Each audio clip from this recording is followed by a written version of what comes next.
নমস্কার, আমি ডক্টর বোধিসত্ত্ব খান চলে এসেছি সহজ শেয়ার বাজারের আরেকটি নতুন এপিসোড নিয়ে। প্রিয় বন্ধুরা, আশা করি সবাই ভালো আছেন এবং সুস্থ আছেন। আজকের মূলত দুটো অংশ থাকবে এই এপিসোডের। প্রথম অংশে আমরা আলোচনা করব যে ইরান এবং আমেরিকার মধ্যে সত্যি সত্যি সমঝোতা হলো কিনা। 2 নম্বর, ভারতীয় শেয়ার বাজারে এরকম ম্রিয়মাণ অবস্থা কেন? কেন ভারতীয় শেয়ার বাজার থেকে ফরেন ইনস্টিটিউশনাল ইনভেস্টার্সরা তারা ক্রমাগত টাকা তুলে নিয়ে বিদেশে চলে যাচ্ছেন এবং বিদেশে বেশ কয়েকটা দেশে, তার মধ্যে এশীয় দেশগুলো রয়েছে, তাতে প্রচুর পরিমাণ অর্থ বিনিয়োগ করছেন কেন? সেইটা হবে আমাদের দ্বিতীয় অংশের আলোচনা। দেখুন, এটা ঘটনা, একটি খবর এসেছে যেখানে বলা হচ্ছে যে ইরান এবং আমেরিকার মধ্যে একটি চুক্তি হয়েছে বা একটা পার্শিয়াল এগ্রিমেন্ট হয়েছে। কি ব্যাপারে? স্ট্রেট অফ হরমুজ খোলা নিয়ে। তাতে ইরান এবং আমেরিকা দুপক্ষই সম্মতি জানিয়েছে এবং তারা বলেছে ফেজ বাই ফেজ তারা স্ট্রেট অফ হরমুজ খুলে দেবে। অর্থাৎ আমেরিকা ব্লকেট তুলে নেবে, ইরান ব্লকেট তুলে নেবে, কিন্তু সেটা সময় সাপেক্ষ। কেন? তার কারণ ইরান ইতিমধ্যেই পার্সিয়ান গালফ এবং স্ট্রেট অফ হরমুজে তারা সমুদ্রের তলায় মাইন বিছিয়ে রেখেছে, সুতরাং সেটা ক্লিয়ার করতে বেশ খানিকটা সময় লেগে যাবে এবং ঠিক সেই কারণেই phase by phase strait of Hormuz খোলার কথা শুরু হয়েছে। এবং ঠিক এই কারণে আজকে এশীয় বাজারগুলোতে কি তুমুল উত্থান এসেছে সেটা না দেখলে বিশ্বাস করা যায় না। বিগত কালও এশীয় বাজারগুলো, ইউরোপীয় বাজারগুলো, আমেরিকান বাজারগুলো সমস্ত পজিটিভ ছিল। আজকের এশীয় বাজারগুলো খেয়াল করে দেখুন, নিক্কেই 5.63% উত্থান নিয়ে ট্রেড করছিল, অর্থাৎ জাপান। হ্যাংসেং 1.61% উত্থান, তাইওয়ান 1.9% উত্থান, কসপি 1.41% উত্থান, এছাড়া জাকার্তা প্রায় 1%, সাংহাই প্রায় 8% উত্থান নিয়ে ট্রেড করছিল। কিন্তু দুর্ভাগ্য দেখুন, ভারতীয় শেয়ার বাজারে কি নিফটি বলুন, কি সেন্সেক্স বলুন, যে তিমিরে ছিল সেই তিমিরেই রয়েছে। মানে হালকা নেগেটিভে ট্রেড করছিল নিফটি। সুতরাং বোঝাই যাচ্ছে যে গোটা বিশ্ব উজ্জীবিত হয়ে উঠলেও এই যে শান্তি চুক্তির কথা হচ্ছে, ভারতীয় শেয়ার বাজারে বিশেষ করে যে আমাদের যে বেঞ্চমার্ক ইন্ডাইসেস নিফটি এবং সেন্সেক্স সেটা মোটেই পার্টিসিপেট করেনি। হ্যাঁ, ব্রডার ইন্ডেক্স, মানে যদি ব্রডার মার্কেট দেখেন সেখানে বেশ কিছু ইন্ডেক্সেস রয়েছে বা ইন্ডাইসেস রয়েছে যেগুলো খুব ভালো পারফরমেন্স আজকে করেছে বটে, এ ব্যাপারে কোনো সন্দেহ নেই। যেমন নিফটি মিড ক্যাপ 100 সেটা 1% উপর উত্থান নিয়ে লাস্ট ট্রেড করছিল। এছাড়া নিফটি অটো প্রায় 2% কাছাকাছি উত্থান নিয়ে ট্রেড করছিল। স্বাভাবিকভাবে তেলের দাম অলরেডি কমতে শুরু করে দিয়েছে। শান্তি চুক্তি যদি বহাল থাকে তাহলে তেলের দাম কমতে বাধ্য এবং সেখান থেকে ডেফিনেটলি মানুষের ইন্টারেস্ট ফিরে আসবে আবার গাড়ি কেনার ব্যাপারে। এই আশাতে নিফটি অটোতে আমরা একটা উত্থান দেখে ফেলেছি। ফাস্ট মুভিং কনজিউমার গুডস তারা বিগত কয়েকদিন ধরে ভালো পারফরমেন্স করছে না। আজকেরও ফাস্ট মুভিং কনজিউমার গুডস অর্থাৎ নিফটি এফএমসিজি আন্ডার পারফর্ম করেছে 0.75%, সেখানে আমরা কারেকশন দেখেছি বা পতন দেখেছি। নিফটি ইন্ডিয়া ডিফেন্স আজকে দুর্দান্ত পারফরমেন্স করেছে, এই ব্যাপারে কোনো সন্দেহ নেই, 3% উপর উত্থান।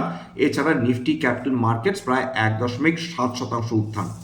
যদি নিফটি ডিফেন্সের কথা বলেন সেক্ষেত্রে দেখুন যে বিইএমএল প্রায় 5.5% উত্থান, ভারত ডিনামিক্স লিমিটেড প্রায় 4.5% উত্থান, বেল প্রায় 6% কাছাকাছি উত্থান, কোচিন শিপইয়ার্ড প্রায় 3.5%, তাছাড়া ডেটা প্যাটার্নস প্রায় 2%, ডিসিএক্স সিস্টেম প্রায় 6.5%, গার্ডেন রিচ শিপবিল্ডার্স প্রায় 2.5%, হিন্দুস্তান এরোনটিক্স 3.3% কাছাকাছি উত্থান নিয়ে একসময় ট্রেড করছিল। এছাড়া মিশ্র ধাতু নিগম প্রায় 4.5%, ইন্টিয়ার টেকনোলজিস ক্রমাগত লাইফ হাই ছুঁয়েই যাচ্ছে, আজকে 6% উপর উত্থান, পরশ ডিফেন্স 7.5% উপর উত্থান এবং জেন টেকনোলজিস সেটা 3.5% উপর উত্থান দেখে ফেলেছে আজকে। যাই হোক, ফরেন ইনস্টিটিউশনাল ইনভেস্টার্সদের কথা বলছিলাম যে এরা কেন টাকা নিয়ে চলে যাচ্ছে এবং ঘটনাটা ঘটছে কি, কেন এই টাকা চলে যাচ্ছে বাইরে? তার কারণ কৃত্রিম বুদ্ধিমত্তা, এবং কৃত্রিম বুদ্ধিমত্তার কারণেই ভারতবর্ষ থেকে সমস্ত টাকা ক্রমাগত ড্রেন হয়ে যাচ্ছে। এবং যদি খেয়াল করে দেখেন কেবলমাত্র 2026-এ জানুয়ারি, ফেব্রুয়ারি, মার্চ, এপ্রিল এবং কিছুটা মে, সেখানে অলরেডি 2,40,000 কোটি টাকার ওপর শেয়ার্স বিক্রি করে ফরেন ইনস্টিটিউশনাল ইনভেস্টার্সরা তারা বিদেশে পাড়ি দিয়েছেন। এবং মে মাসে এখনো অবধি যদি খেয়াল করে দেখেন সেখানে 6,620 টাকার বিক্রি বাটা হয়েছে। এপ্রিল মাসে ছিল 70,000 কোটি টাকার ওপর, মার্চ মাসে ছিল 1,22,540 কোটি টাকার ওপর। আনবিলিভেবল, জানুয়ারিতে ছিল 41,435 কোটি টাকার বিক্রি বাটা। অর্থাৎ এখন অবধি ফরেন ইনস্টিটিউশনাল ইনভেস্টার্সরা কেবলমাত্র 2026-এ বিক্রি করেই চলে যাচ্ছেন।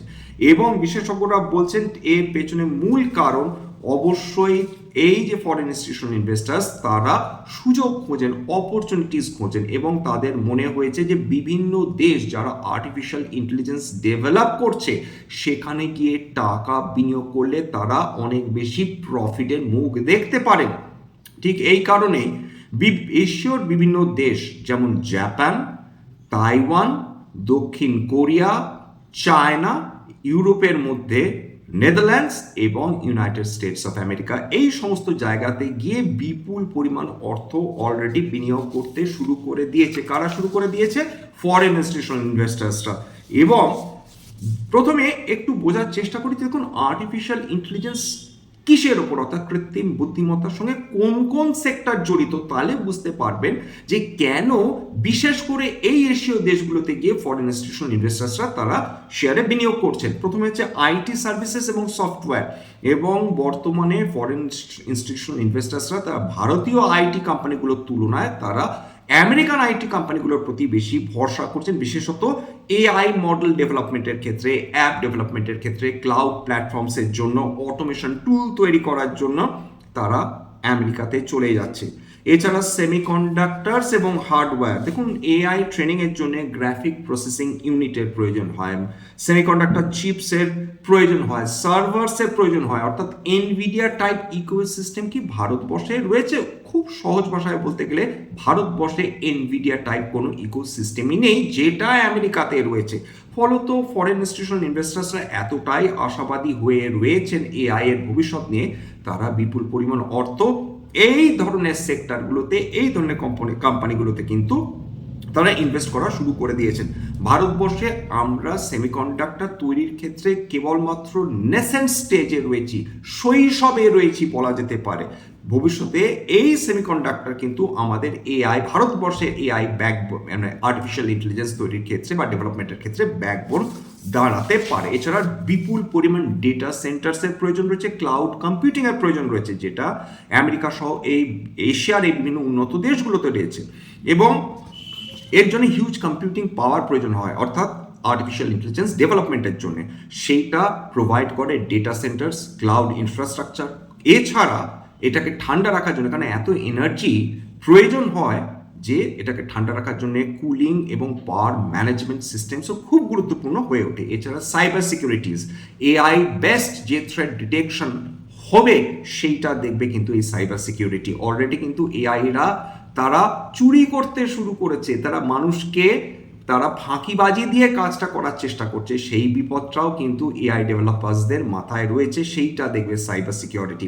এছাড়া রোবোটিক্স এবং অটোমেশন, এইটাও এআই এর একটা গুরুত্বপূর্ণ অংশ। Manufacturing automation, warehouse robots, autonomous system সম্পূর্ণভাবে এআই ডিপেন্ডেন্ট হতে চলেছে। এছাড়া টেলিকম এবং 5G, সেখানেও র্যাপিড ডেভেলপমেন্ট চলছে, বিশেষ করে আর্টিফিশিয়াল ইন্টেলিজেন্সের মাধ্যমে।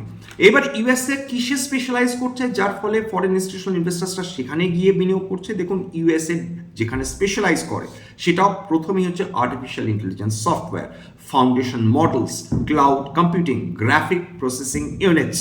মূল কোম্পানিগুলো যেখানে অপারেট করছে OpenAI, Google, Microsoft, Nvidia, যেটা গ্লোবালি কিন্তু ডমিনেন্ট। এখানে ইউএসএ লিডারশিপ 1 নম্বর।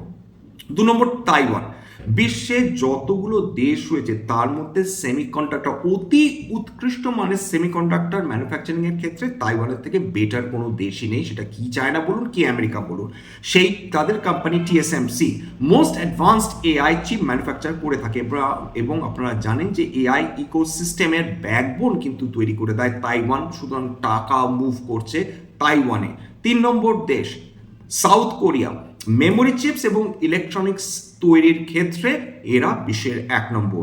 কোন কোন কোম্পানি রয়েছে? স্যামসাং, এসকে হাইনিক্স, এরা এআই সার্ভারের জন্য যে প্রয়োজনীয় র্যাম বা এইচবিএম মেমোরি সেটাতে গ্লোবাল লিডারশিপ এদের রয়েছে।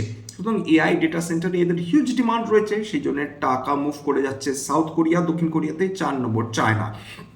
AI applications, robotics, surveillance, artificial intelligence, electric vehicle autonomy, এক্ষেত্রে কাজ করছে Baidu, Alibaba, Tencent. Huge AI investment করছে। কেবলমাত্র চাইনিজ কোম্পানিগুলো করছে তা না, এছাড়া বিদেশি বহু কোম্পানিও কিন্তু চায়নাতে গিয়ে বিনিয়োগ করছে, বিশেষ করে এআই সেক্টরে।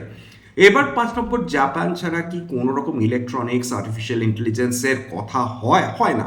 সুতরাং জাপান কিসে পারদর্শিতা রয়েছে তাদের? Robotics, factory automation, precision hardware, industrial robots, sensors, advanced ম্যানুফ্যাকচারিংয়ে জাপানের জুড়ি নেই বলা যেতে পারে। এবং যেটা ছাড়া কোনো ধরনের সেমিকন্ডাক্টর কোনোদিন তৈরি করা যাবে না সেটা হচ্ছে নেদারল্যান্ডস। বিশ্বের একমাত্র কোম্পানি যাদের কাছে এই টেকনোলজি রয়েছে, যাদের ছাড়া কোনো ধরনের সেমিকন্ডাক্টর প্রোডাকশন অসম্ভব, এআই চিপ অসম্ভব, সেটা হচ্ছে ASML, বিশ্বের একমাত্র কোম্পানি। Extreme ultraviolet lithography, UV machine তৈরি করে, যেটা ছাড়া অ্যাডভান্স এআই চিপ তৈরি করা সম্ভব নয়।